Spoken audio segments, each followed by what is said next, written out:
Viewers, मैं हूं समीना पाशा। उम्मीद है आप लोग खैरियत से होंगे। व्यूअर्स, इमरान खान साहब को अडयाला जेल मुंतकिल कर दिया गया है और बड़े ज़बरदस्त मनाजिर देखने को मिले कि जब उनकी गाड़ी, बख्तरबंद गाड़ी जहां से उनको ले जाया जा रहा था, कैसे लोगों ने रास्तों में गुलपाशी की और मोहब्बत का इजहार किया। तो ये सारी मंजर कशी तो आपने देखी सोशल मीडिया पर भी, और उसके साथ फिर कैसे उनकी एक झलक पहुंच पाई है लोगों तक और वो कैसे वायरल हो रही है, इसके ऊपर मैं थोड़ी सी बात करूंगी। और थोड़ा आपको बताएंगे इस बारे में भी कि बहुत क्वेश्चन हो रहा है इस बात के ऊपर कि इमरान रियाज खान साहब जो हैं उनसे कुछ लोग मुलाकातें करने जा रहे हैं, सहाफ़ी भी गए हैं, उनके ऊपर बड़ी तनकीद भी हो रही है। और इमरान खान साहब की जो हालत है उससे मुतालिक भी बड़ी कंट्रोवर्शियल चीज़ें जो हैं वो सामने आ रही हैं। कोई कुछ बता रहा है, कोई कुछ बता रहा है, तो इसके ऊपर थोड़ी बात करेंगे। और पिछली बार भी मुझे पिछले व्लॉग में भी बताना था आपको इमरान रियाज की आगे की प्लानिंग्स के हवाले से, लेकिन सच्ची बात है वो मिनाल उठ गई और फिर मैं ज़्यादा वीडियो कंटिन्यू नहीं रख सकी। लेकिन अभी कुछ उस बारे में भी बताएंगे और फिर बताएंगे कि क्या यहाँ पे ये सिलसिला रुक गया है या अभी मजीद सहाफ़ी भी नरगे में आएंगे, इसके ऊपर भी थोड़ी सी बात होगी व्लॉग में। आपसे रिक्वेस्ट है कि चैनल को सब्सक्राइब कर लें अगर अभी तक आपने सब्सक्राइब नहीं किया। पहले जी खान साहब की बात कर लेते हैं। इमरान खान साहब को अडयाला जेल फाइनली मुंतकिल कर दिया गया है। वैसे तो जब लास्ट वीडियो मेरी अपलोड हो रही थी उसी वक्त ये खबरें आ रही थी कि उन्हें कर दिया जाएगा वहाँ पर मुंतकिल, और अल्टीमेटली फिर हमने देखा कि ये काम हो गया, होना ही था। क्योंकि जब उन्होंने कह दिया था कि मैं अटक जेल में सेट हूँ तो फिर सेट तो नहीं रहने देना, फिर मकसद यही है कि फिर इनको अपसेट किया जाए और उसके लिए उन्हें दूसरी जगह शिफ्ट कर दिया गया है। मैंने आपको बताया था कि इस बारे में कभी इम्कान यही जाहिर किया जा रहा है क्योंकि डिफरेंट उनकी मुकदमात हैं और जेल में ही समातें चूँकि करनी है, उन्हें पहुंचाना तो है नहीं, तो इसलिए अब प्लान यही रखा गया कि जो पास ही की अडयाला जेल है वहीं पर उनको मुंतकिल कर दिया जाए। और लंबा उनका प्लान है कि इनको यहाँ पर रखा जाए और यहीं पर फिर जो समातें वगैरह होनी है, सज़ाएँ होनी है, यहीं पर सारा सिलसिला कर लिया जाए। तो कुछ इसी किस्म के मामला जो है वो नज़र आ रहे हैं। इमरान खान साहब को जब अडयाला जेल मुंतकिल किया जा रहा था तो बहुत ही हैरत अंगेज़ मनाजिर थे और मैं कुछ कंपैरिजन ड्रॉ कर रही थी क्योंकि आसपास ही दो वीडियोस मुझे मौसूल हुई। एक में मैं देख रही थी कि किस तरह से शाहाना महलात हों, शाहाना गाड़ियाँ हों, आपकी बादशाहों जैसा आपका पहनना हो और ओढ़ना हो, और आपके इर्द गिर्द किस तरह बड़े बड़े लोग जमा किए जा रहे हों, मीडिया का तूफान हो, सब कुछ हो, और उसके बावजूद भी इज्जत ना हो तो क्या फ़ायदा है।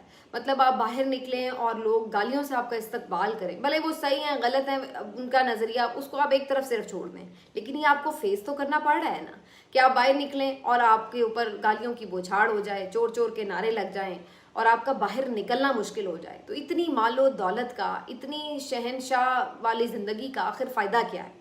और दूसरी जानिब एक शख्स है जो कि काल कोठरी में है, जिसके पास शाहाना गाड़ी नहीं बख्तरबंद गाड़ी है, और वो शख्स अगर बाहर निकलता है, बल्कि उसको निकाला जा रहा है बंद करके भी, मुश्किल से 7 पर्दों में डाल कर भी, तो फिर भी लोग उसके बाहर निकलने पर दीवाना वार उसकी बख्तरबंद गाड़ी के ऊपर, उस पुलिस काफिले के ऊपर ही गुलपाशी कर रहे हैं, नारे लग रहे हैं उसके हक में जिंदाबाद जिंदाबाद के। तो ये बेशक अल्लाह जिसे चाहे इज्जत दे और जिसे चाहे जिल्लत दे। ये आप ज़बरदस्ती कोशिश करके ना तो किसी की इज्जत दिल में डाल सकते हैं और ना किसी की जिल्लत को ख़त्म कर सकते हैं। ये बिल्कुल इसी किस्म का मामला नज़र आ रहा है कि सब कुछ होते हुए भी आपको जिल्लत मिल रही हो, रुसवाई मिल रही हो, और बाज़-औक़ात सब कुछ ना होते हुए भी खाली हाथ भी आप हों और आप लोगों के दिलों में बैठे हों। तो शहनशाह और फातेह तो वही है जो दिलों को फातेह कर ले। अब मैं ये नहीं कहती कि इमरान खान से कोई नफरत नहीं करता होगा, कोई ना पसंद नहीं करता होगा, मैं ये भी नहीं कहती कि नवाज शरीफ साहब को कोई पसंद नहीं करता होगा, उनके भी चाहने वाले होंगे, लेकिन the fact of the matter is कि वो किस लेवल पर हैं लोग जो उनसे नफरत करने वाले हैं, कि वो अपने घरों में नहीं बैठते, वो सारा दिन बाहर जाके खड़े रहते हैं कि जब ये बाहर निकले तो हम इसको मजा चखाएं। और जो मोहब्बत करने वाले हैं उनका भी लेवल चेक करें इधर इमरान खान से मोहब्बत करने वालों का, कि उनको भी ज़रा से इतनी सी झलक का भी मौका मिल रहा है तो वो जाने नहीं दे रहे हैं। अब उनको जब अडयाला जेल मुंतकिल किया गया है तो वहाँ पर इनिशियली कहा गया कि शायद पिछली किसी गाड़ी में वो आएंगे, तो वहाँ पर जो लोग मौजूद थे, कैमरामैन वगैरह, उनको भी कन्फ्यूजन थी कि एग्जैक्टली इमरान खान साहब इस काफिले में हैं भी या नहीं, और अगर हैं भी तो किस गाड़ी में क्या, क्योंकि ये तो चंद सेकंड्स का काम है, बड़ी तेज़ी से ये मूवमेंट होती है। लेकिन एक कैमरामैन ने लकीली एक बख्तरबंद गाड़ी को फोकस किया, उसकी खिड़की को फोकस कर लिया चंद सेकंड्स में, और फिर बाद में जब उसको जूम करके देखा गया है तो आइडिया यही हुआ है कि उसी गाड़ी में इमरान खान साहब मौजूद थे, और वो जाली सी के अंदर, इतनी सी वो छोटी सी जाली है, उसके अंदर से चेहरा एक महसूस हो रहा है, और वो फिर बाद में जब फोकस करके देखें तो आइडिया होता है कि ये खान साहब का ही चेहरा है। तो अब वो इतना सा उनका एक यानी बड़ी मुबहम सी उनकी झलक, इतनी सी उनकी झलक जो है वो उन लोगों के लिए काफ़ी है, और वो उसके ऊपर सदके वारी जा रहे हैं, वीडियो वायरल हो रही है और लोग खुश हो रहे हैं देख के कितनी सी झलक मिल गई।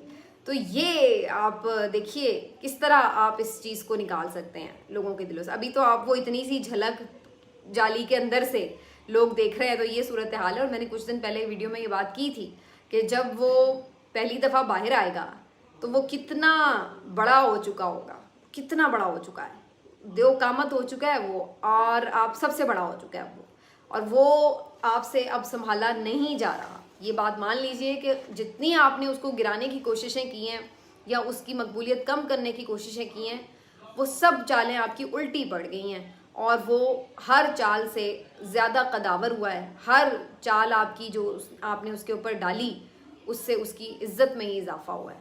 तो ये अब सूरत हाल है, लेकिन आप पटक रहे हैं सर कुदरत के साथ, निज़ाम कुदरत के साथ पटकते रहें, वो आपकी मर्ज़ी है, आपकी चॉइस है। लेकिन हकीकत यही है जिसको झुटलाया नहीं जा सकता। आप जितनी देर मर्ज़ी झुटला लें ताकत के बलबूते पर, वो आपकी चॉइस है। तो बहरहाल जी, इमरान खान साहब बडियाला जेल मुंतकिल हो चुके हैं। वहाँ पर जो उनके मामलात हैं, रूटीन मैटर्स, वो स्टार्ट हैं। यहाँ पर उन्हें बेहतर क्लास मिल गई है। ज़रा ये खबर दे रहे हैं कि उन्हें अब एक बेहतर रूम मिल गया जिसके साथ अटैच्ड वॉशरूम भी है।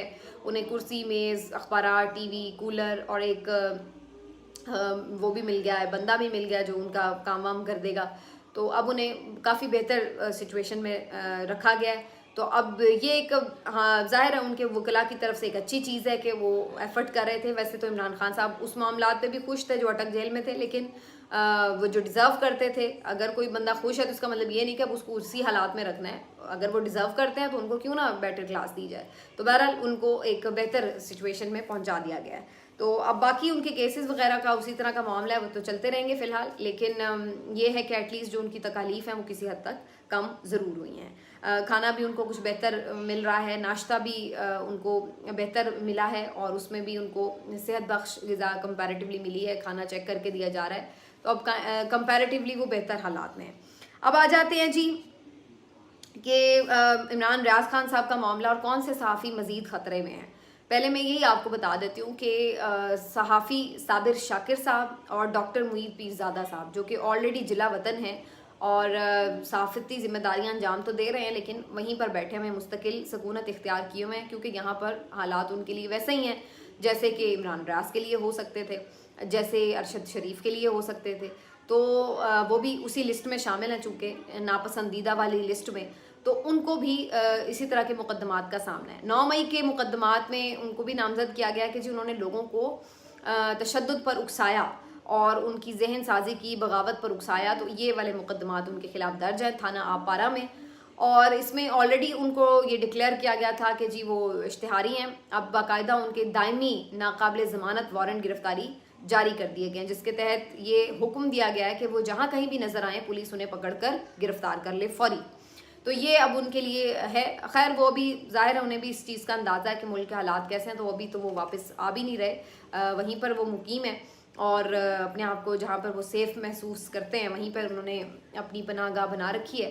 तो बहरहाल ये सिलसिला है सहाफ़ियों के साथ कि अगर आप मर्ज़ी की बात नहीं बोल रहे तो आपके साथ कुछ भी हो सकता है। मेरा ख्याल है कि अरशद शरीफ को ये अंदाज़ा था कि जो इमरान रियाज जिस हालत में वापस आए हैं और जो उसके साथ सलूक हुआ है, ये अरशद शरीफ को पता था कि उनके साथ ये सब हो सकता है। और हर कोई बंदा इस तरह का नहीं होता कि वो टॉर्चर बर्दाश्त कर ले, हर कोई बंदा इस तरह का नहीं होता कि वो तज़लील बर्दाश्त कर ले, हर बंदा इस तरह का नहीं होता कि उसको आप अपनी फैमिली से बिल्कुल दूर कर दें, कट ऑफ कर दें और वो बात तक ना कर सकता हो उनसे। तो हर किसी की अपनी अपनी एक टेम्परामेंट भी होता है, हर किसी का अपना अपना एक बर्दाश्त का पैमाना भी होता है। तो हर कोई, बाज़ लोग कहते हैं कि अभी ये हम इस तरह की चीज़ से बेहतर है कि हम मर जाएं। आपने अक्सर किसी से सुना होगा कि भाई जिस तरह का ये नंगा करके तशद्दुद कर रहे हैं ये वो, तो ये तो हम नहीं बर्दाश्त कर सकते भाई, इससे बेहतर हम मर ही जाएं।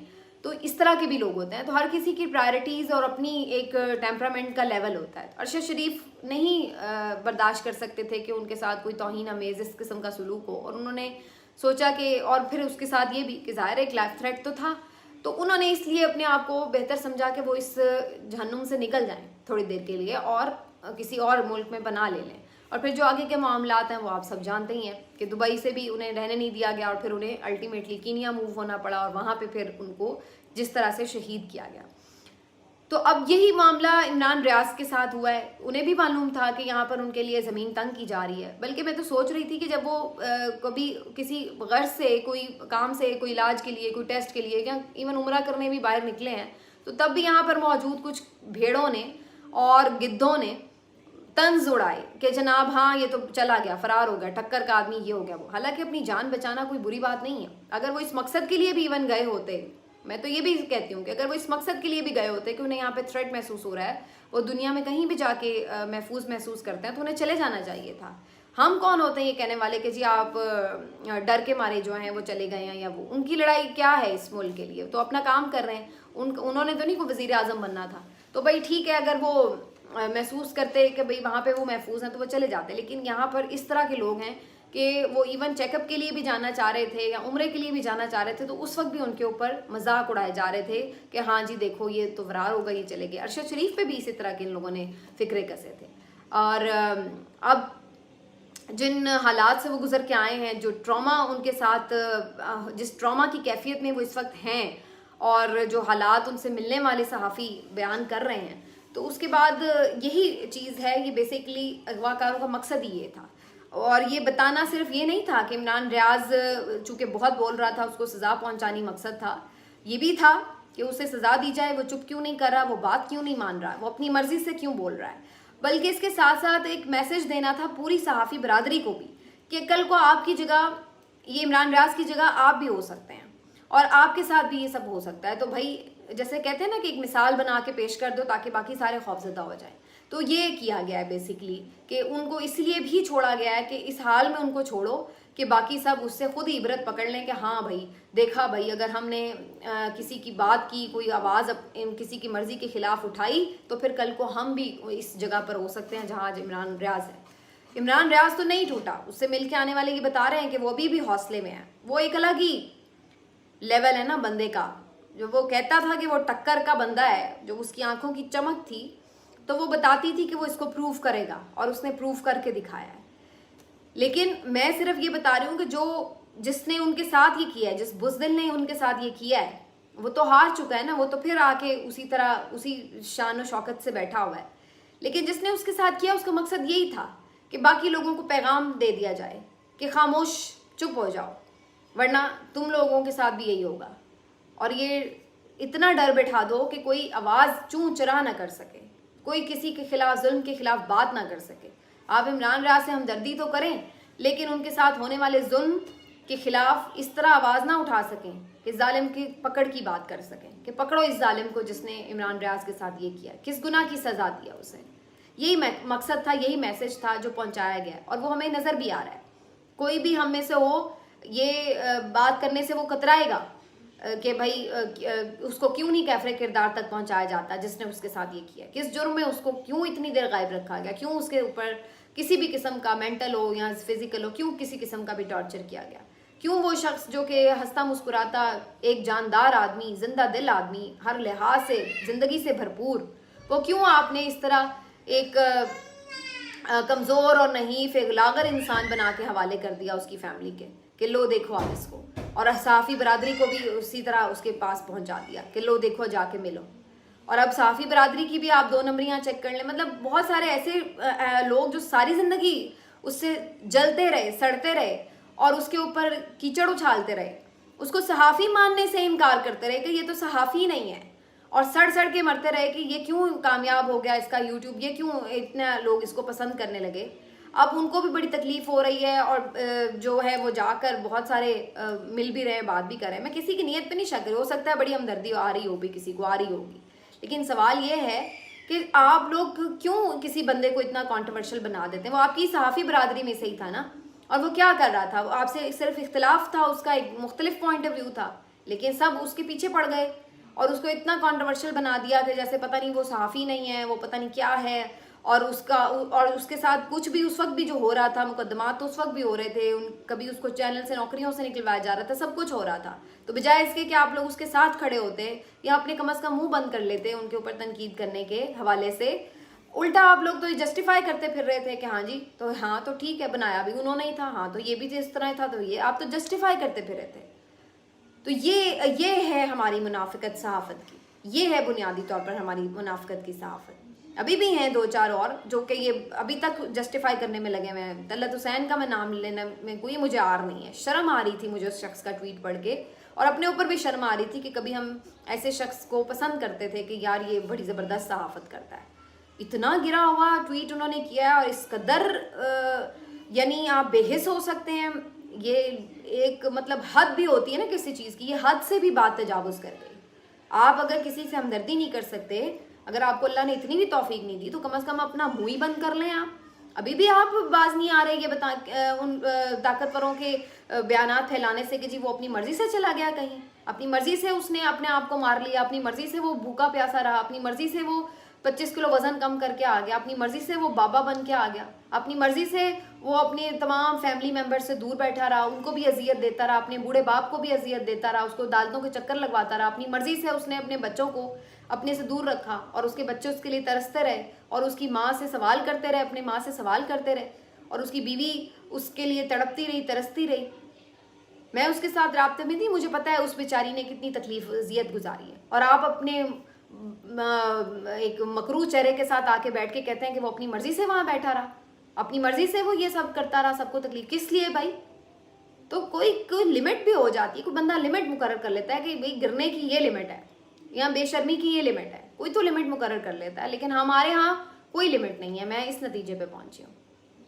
उनके वालिद साहब ने ये ज़रूर बताया है कि वालिद साहब भी उनके जैसे ही हैं, मेरा ख्याल है कि वो ज़रूर जब दोबारा इंशाल्लाह बड़ी जल्द ठीक हो जाएंगे, मुकम्मल सेहतयाब हो जाएंगे, और उसके बाद बिल्कुल अपना जिसको कहते हैं कि अपने पूरे तवाना हो जाएंगे, तो ज़रूर वो आगे अपना काम कंटिन्यू रखेंगे। इसी काम के लिए तो उन्होंने इतनी कुर्बानी दी है, इसी अपने हक बोलने के हक के लिए ही तो वो इतना जफा सारा सितम सह के आए हैं, तो वो इसको सरेंडर तो नहीं करेंगे। इंशाल्लाह ज़रूर बोलेंगे, करेंगे आगे कंटिन्यू, लेकिन अभी उन्हें वक्त चाहिए और उन्हें ये वक्त देना चाहिए। हमें बिल्कुल उनको ये वक्त मिलना चाहिए।